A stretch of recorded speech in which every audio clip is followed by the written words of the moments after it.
It's good shot. Oh my! Here to celebrate Georgetown, the Georgetown Raiders are Buckland Cup champions!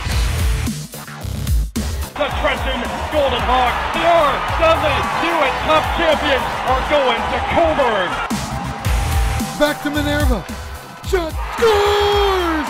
And the Coburn Cougars are the Royal Bank Cup champions!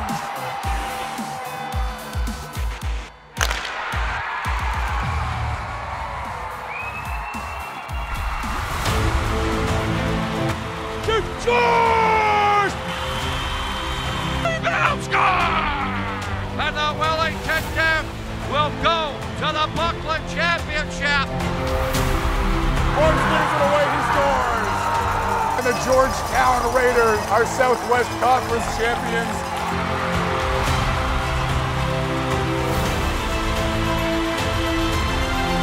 Scores! Roll the highlight film! How do you do? Yes, the Buckland Cup final off and running. Greetings, everyone. I'm Alex Bastiavansky. We've got all the highlights for you today from the OJHL final coming up momentarily. Also, Kevin Dean will join me via Skype to break down what happened in the Wellington Aurora Conference final and to give us his thoughts on the Georgetown Dukes matchup in the final. But first, let's get to the Buckland Cup highlights. And the final featured the number 2 seed from each conference. Georgetown fought tooth and nail through 7 games against the Toronto Patriots to make it, while Wellington cruised past top-seeded Aurora in 5, shocking a few people in the process with their dismantling of the Tigers. And it was the Dukes visiting Georgetown for Game 1 in front of a packed house at Alcott Arena. OJ Highlights now brought to you by Cool Sports, official apparel provider to the OJHL. These two teams faced each other just once in the regular season back on October 28th. Georgetown won that game 5-2, and that of course means nothing now. Wellington drawing first blood. Teddy McGee on the doorstep. 1-zip Dukes and their large contingent of traveling fans were loving it. The first period was brutal to the Raiders. Zach Elson coughs it up to Mitch Martin.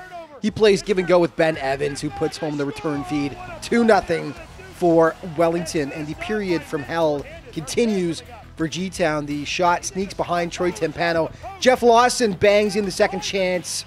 3-zip Dukes, and yet another awful opening 20 minutes for Georgetown. It's become a trend for them, and just look at the face of Coach Craig Walters. You think he had a few words for them at the break? Yeah, likely. Because the Raiders were like an entirely different team in the second. Derek McVeigh, Johnny on the spot. He cuts the Georgetown deficit to 2 goals. It's 3-1. And then, Play of the Week nominee here. Great passing on the power play. The money man, Jake Payette, Roof Daddy, 6'8", and the hands are getting softer with each passing game. It's 3-2. It stayed that way until the dying moments of the third. Mad scramble. Now for Andrew Court. They get it back. Oh, it's kept alive by Crocker. Crocker spins back to Payette. Over to Austin Cho. Cho to Crocker. There's a sip. They score! Bailey Malala scores with 16 seconds left, and it's 3-3. Oh my heavens! Another comeback by the Raiders, but the Dukes burst their bubble in overtime. Dukes trying to battle hard. Picked up by Paul. Can't get it out. Intercepted.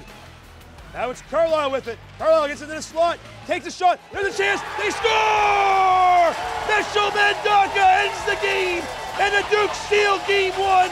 4-3 over the Raiders. And have a 1-0 series lead. Great call by Alan Corkum. Head coach John Drew stopped by after the game to talk about the huge Game 1 win for the Dukes of Wellington. I think we had a good start tonight. You know, we didn't have a great second period. We played better in the third. And then obviously in the overtime, the guys came out to play hard. You know what? Coming into this building, we knew that we needed to play a good game. We knew that they were going to come at us hard and play hard hockey. Okay, Game 2 went 2 nights later. Beforehand, though, it was Wellington's first home game since the Humboldt bus tragedy back on April 6th, and they held a moving tribute and moment of silence before the contest.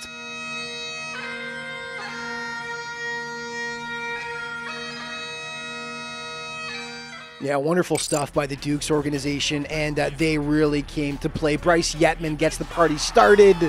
16:43 in with an absolute rocket past Troy Timpano. Here's the other angle of it. 1-0 Dukes. Second period was a disaster for Georgetown. Zach Elson with the oopsie at the blue line. Wellington off to the races. Mitch Mendonca feeds Teddy McGean. 2-0 Dukes of Wellington after just 24 seconds in the frame. 37 seconds after that, more problems at the blue line for the Raiders. Looks harmless enough here, but then Timpano serves it up on a platter for Josh Suprika, who feeds Bryce Yetman. And the call-up line strikes again for the Dukes. Wellington leading 3-0 at that point. And then, top 5 nominee here. Nice passing. And it's Mr. Powers. Nelson Powers roofing it past Timpano.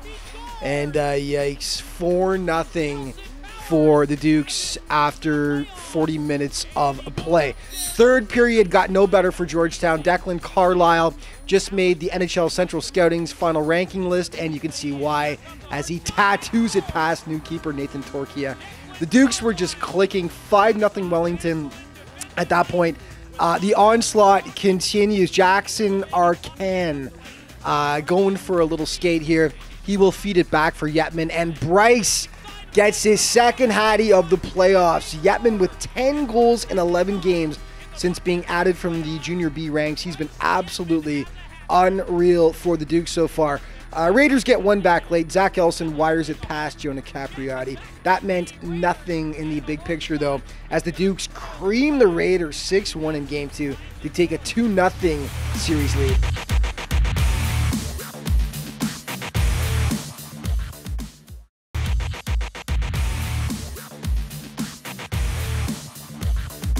Hey folks, welcome back to the OJ today. One thing was obvious for the Georgetown Raiders through 2 games of the Buckland Cup final, and that was they'd have to keep a close eye on the APs of the Wellington Dukes. Now, Josh Suprika, Bryce Yetman, and Frank Pucci were playoff additions to the Dukes roster and had provided a whole new dimension to their offense since coming aboard. All 3 have spent time in the OHL previously, and that experience was key to them knocking off the Aurora Tigers in the Northeast Final. The question was, could the Raiders contain the dynamic trio in Game 3? The Raiders needed a bounce-back game in the biggest way after the blowout in Game 2, and they got it. 6:05 in. Austin Cho, the seeing eye shot from the point. It finds daylight past Capriotti.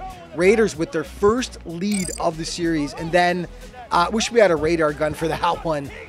Zach Elson packing some dynamite in that shot. 2-0 G-Town at the break. Both those markers on the power play. Second period, again with the man advantage. Jason Smith, side of the net, catches Jonah looking the wrong way. 3-0 Raiders just 34 seconds into the second period.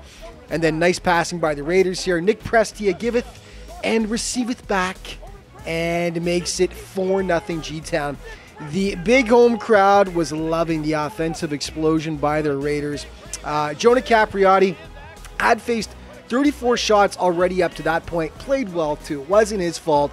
He got replaced by Tyler Richardson. Didn't matter though. Tyler kicks out the rebound here. Andrew Court right on the doorstep.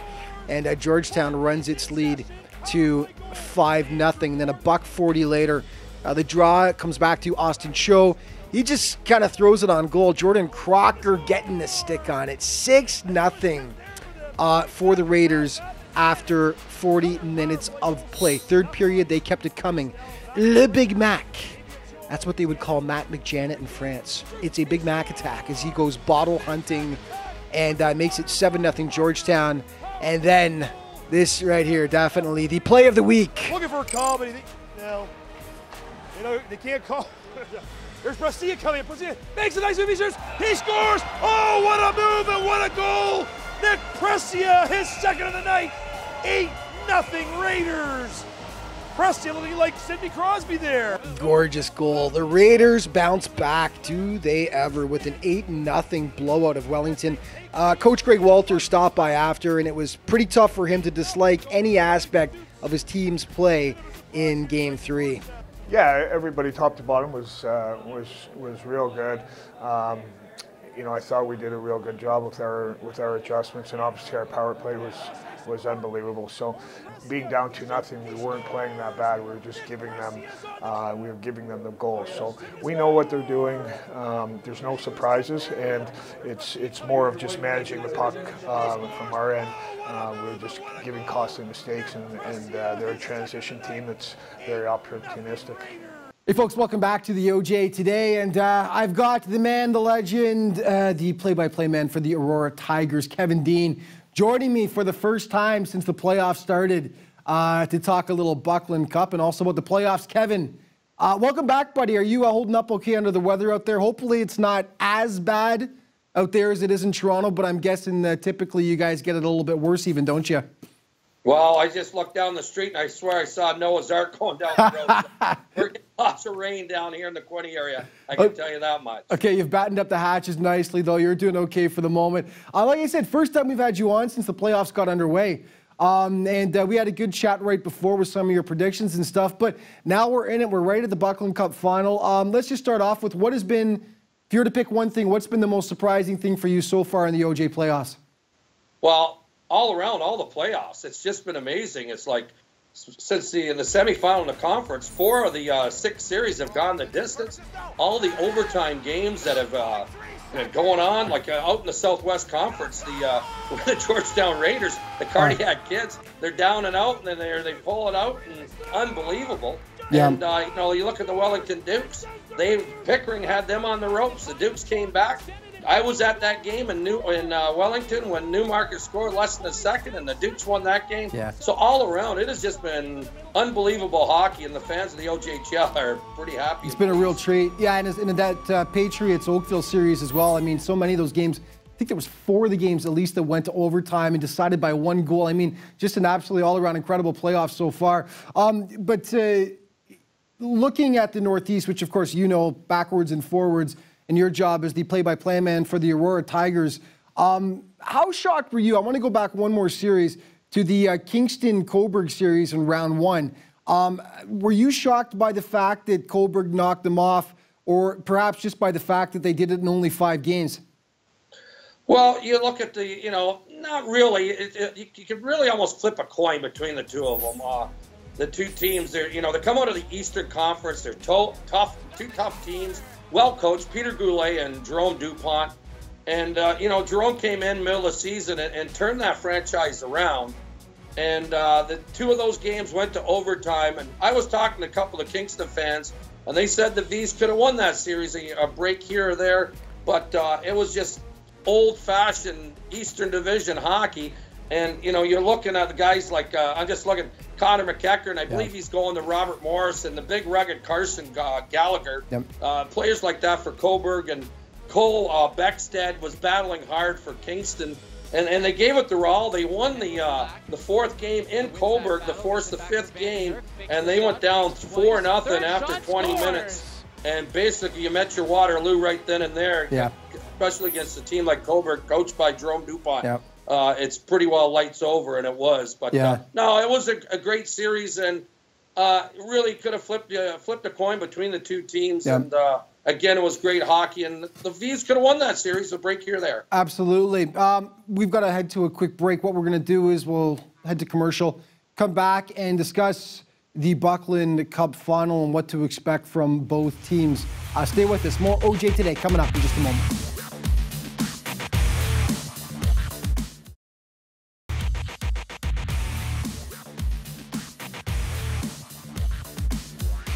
Hey folks, welcome back to the OJ Today. I continue to be joined by the play-by-play man for the Aurora Tigers, Kevin Dean, as we break down the playoffs and also the Buckland Cup final. Kevin, if I had said to you at the beginning of the playoffs, it would be number 2 seed in the Northeast, Wellington, going up against the 2nd seed in the Southwest, Georgetown, in the Buckland Cup final, how surprised would you have been? Would you have been surprised? No, not really. My heart was with Aurora, but no, not really. You look at both teams, they won their divisions, Georgetown and Wellington, and you look at the power that they have on the teams, and you also look at the coaches. I use the analogy. You got if you're a chef, you got all the ingredients, but you need a chef. And both these teams, John Druce And Coach Walters, Walters taking that team 3 years in a row to the championship. Juice winning a national championship. Yeah. You got two teams, two coaches that, two of the best in the Ontario, the OJHL, no doubt about it. Absolutely. You had a front row seat for the Northeast Final with your Tigers taking on the Dukes, the resurgent Dukes, who had a great first half of the season. Second half, they couldn't quite hold that pace. But while they have looked good in the playoffs, and I think it's fair to say for your boys, they are heartbroken. It wasn't quite the way that Aurora wanted their 50th anniversary season to end. Well, yes and no. If the start of the year, if the management said you're going to make it to the conference final after only winning a handful of games, maybe the fans and the coaches would have taken that. They battled hard. It was a great series. There was a few injuries, but no excuses. And Alex, I just want to, before we end on this question, as I went in the locker room after the game, like I always do, and the raw emotion that I saw on the Tiger players and the coaches, it was unbelievable. They busted all year, and it was a tough pill to swallow. They battled hard. Give credit where credit is due. Wellington played tough. A break here or there, and maybe the Tigers could have won that series. And going in double overtime, it was a tough one. Tough one as a Tiger fan. Absolutely. And broadcaster was tough. Yeah, and I could hear it in your voice too when you called it. Great call, by the way, on the winning goal. But no question, Wellington really got a boost from those three veteran APs they brought in. All guys who have had some cup of coffee in the OHL at the very least. Saprika, Pucci, and Yetman, and they really were difference makers in this series, weren't they? Oh, no doubt about it. There's another one also, is Andrew Barbeau. He was captain of Niagara Falls team. And you take a look, I added up the stats, and between the four players, they scored 100 goals and 154 assists in their league. So you put those four guys in the lineup, they're pretty tough. And, all the teams do it. So, they all do it. Last year, Quinn Lenahan played in London, and Trenton brought him in. He didn't play one regular season game or playoff game. He played in the RBC Cup. So all the teams do it. Hey, Georgetown did it last year with high-end players in Brewer. And, of course, Jack Hughes is predicted to be possibly the #1 overall pick in the NHL draft in a couple years. And Vukojevic as well. They were youngsters as opposed to veterans, but they did it as well last year, and they played excellent for them. So it's true. Teams, they all have the ability to do it. Wellington just really, it really paid off for them. Oh, absolutely. Randy Jones and Don Cotton, they did a tremendous job picking these players up. And against Aurora, that top line, they were tough. Coaches are scratching their head. They had that puck in our zone quite a bit, and Yatman scored, I think it was 7 goals and 2 assists. He was amazing. He had the puck, and Saprika and Barbeau on the back end. They are 4 outstanding players. And Georgetown's already seen just how talented those guys are. Now, talking about the Raiders, as you mentioned, I was calling them the comeback kids. You were calling them the cardiac kids. Either name is apropos for the way this team has been in the playoffs. It's unbelievable. Literally, I've been shaking my head at their games, watching some of the comebacks, being down 3-1 to North York in this series, and then 3-0 in the final game and coming back and winning in overtime. The way they played against the Pats, even the game one in this series where they were down 3-0 to the Dukes coming back, you can never count out the Raiders for a second, can you? Absolutely not. The way I was watching the game, and not only the first period of the Raiders, they were shell-shocked because the Dukes are taking to them. I think Allen and Louis were shell-shocked all in the game. Yep. And I was sitting there, and I'm snickering back home because I seen the way that top line. You know all too well, yeah. But they adjusted, and that's the coach, one of the best in the OJHL. He adjusted, and you've seen the second and third, they turned it around. Yep. And, they shut down the big line. And they had their chance in overtime, no doubt about it, Georgetown. So it's going to be a great series, no doubt about it. Don't count out the Raiders. They are the cardiac kids. It is. Ask me if I'm surprised that they actually came back and tied it to send it to overtime. I don't think any Raiders fan is surprised just the way this team has come back all playoffs long. They have got to stop spotting teams. 3 goals, 4 goals in the first period, though. They can't continue. They're going to get burned on that. And, it's so tough to continually keep coming back. Finally, give me a point for the Raiders and a point for the Dukes as to a key to victory for you, what Georgetown needs to key in on and what Wellington needs to key on. Let's start with the Raiders. Well, with the Raiders, they've got to shut down the speed of Wellington. Can't be intimidated going into Wellington.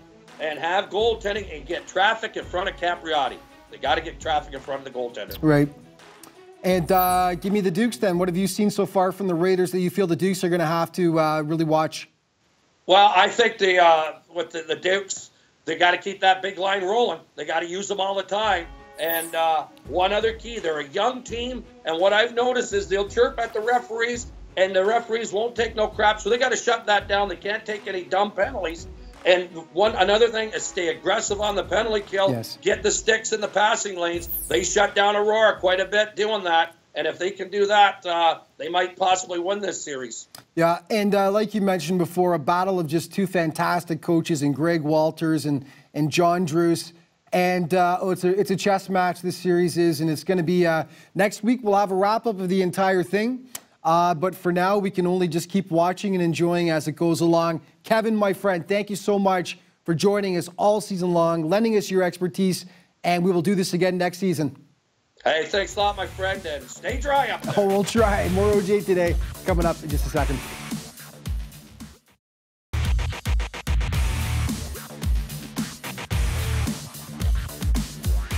Hey folks, welcome back to the OJ Today. The OJHL has a tradition of honoring all the league award winners before the first game of the Buckland Cup final. That tradition continued last week before Game 1 in Georgetown. All the recipients, from the top volunteer to the league MVP, received their hardware at Alcott Arena. Here's a look back at who took home the accolades this season. It's great that we can put them in front of a big crowd at the end of the year just to celebrate all the efforts. It takes a lot of people to make this thing work and a lot of stuff for the different teams, and it's just a great way at the end of the season to kind of wrap up and say thank you and to celebrate the successes and promote what all these kids do every year. From a performance standpoint, Andrew Petrucci of the Toronto Patriots was the OJ's top dog this season. He garnered both the league's top scorer and MVP awards and became the first OJHL player to notch 50 goals since 2015, and he finished with 100 points total. Petrucci will take his talents to RIT of the NCAA next fall. I think out of all the ballots, he was one of the runaway winners as the MVP, so just well deserving. Like I say, we produce a lot of great players, and every now and then a special player comes along, and he'd definitely be in that category. Petrucci's teammate Dante Spagnuolo was a huge contributor to a potent Patriots offense. The 19-year-old put up 89 points, a massive jump from the 36 he notched the year previous. This earned Spagnuolo the OJHL's Most Improved Player Award, in addition to a scholarship to Mercyhurst University in the fall of 2019. NHL scouts flocked to Toronto Junior Canadiens games this season to view forward Jack Mcbain. It was a huge year for the 17-year-old that saw him help lead Canada to the Ivan Hlinka title in Slovakia last summer. He also represented Canada East at the World Junior A Challenge in December. Mcbain put up 58 points in 48 regular season games and is currently with the under-18s at the World Championships in Russia. Jack is projected as a possible first-round pick in this year's NHL draft, and he was named the OHL's top prospect. He's headed to Boston College in the fall. Colby Muse of the North York Rangers took home the OJ's Top Goaltender Award. Muse had a 22-7-4 record with a sparkling 1.81 goals against average and a .934 save percentage to lead the Rangers to the third seed in the Southwest Conference. Fraser Kirk of the Newmarket Hurricanes was the OJ's Goaltender of the Year. The 20-year-old was the straw that stirred the drink for the Canes this season, who finished as the third seed in the Northeast Conference. The man known as Captain Kirk had a 27-9-3 record with a 1.86 goals against average and a .923 save percentage. He's headed to the Bentley Falcons on a scholarship. Matthew Kellenberger was a standout with the Oakville Blades this season, and he took home the league's Top Defenseman Award. One of the league's most offensively gifted D-men, Kellenberger actually led the Blades in scoring with 51 points in 49 games, and he'll attend Princeton University this fall on a scholarship. Two St. Mike's Buzzers picked up hardware. Dylan Jackson was a dynamic performer for the Double Blue, putting up 58 points in 54 games to garner the Rookie of the Year award. He and his brother Ty will be Northeastern University Huskies starting in the fall of 2019. And team captain Cameron Searles was named the OJ's most gentlemanly player, but his ability to stay out of the penalty box didn't affect his scoring prowess. Searles led the squad with 67 points despite spending only 12 minutes in the sin bin. He's a fourth-round pick of the OHL's Sudbury Wolves. The North York Rangers saw two more players receive awards. Kyle Clark was named Humanitarian of the Year for the second straight season due to his many charitable contributions and volunteer work. And teammate James Fletcher was named OJ Scholastic Player of the Year. The 18-year-old will graduate from Mississauga's Mentor College this spring, and he'll likely attend either Queen's or Waterloo this fall. As mentioned, the Toronto Patriots had a fantastic 2017-18 season, and Pat's GM Mark Joslin was justly rewarded as the OJHL Executive of the Year. Behind the bench, John Dean took home Coach of the Year honors. The Pats, of course, finished first overall in the league to capture the inaugural Brant Snow Memorial Trophy, and they made it all the way to the Southwest Conference Final before falling to the Georgetown Raiders. Not to be forgotten, Vivian Bridgeford is the box office manager for the Aurora Tigers and has been with the team for over 40 years now. She was named the OJHL's Volunteer of the Year. And Jessica Frame of the Buffalo Junior Sabres is the OJ's Trainer of the Year for her countless hours of work with the league's only American team. One more accolade to tell you about, and it was given just before the start of Game 3. Jackson Kemp of the Burlington Cougars is one popular guy. He took home the Scotiabank Fan Favorite Award, garnering over 35,000 votes to top all OJ players. Congratulations to all the award winners. Okay, the top 5 for this week brought to you by Chaos, the official hat provider to the OJHL. Number 5, Game 1. Beautiful passing by the Raiders here. The money man, Jake Payette, with the big finish for G-Town. Number 4, Zach Elson gets all, and I mean all, of this one-timer as he tattoos it past Jonah Capriati in Game 3. Number 3, Bryce Yetman has been a rock star for the Dukes in the playoffs. He rips this shot over the shoulder of Troy Tempeno in Game 2. Gorgeous goal for Bryce. Number 2, back to Game 1. Duke's just toying with the Raiders here. Ben Evans, Mitch Martin working the passing to perfection as Wellington took Game 1. And number 1, Nick Prestia in Game 3, undressing Declan Carlisle. Take another look. Carlisle still searching for his jock a few days later.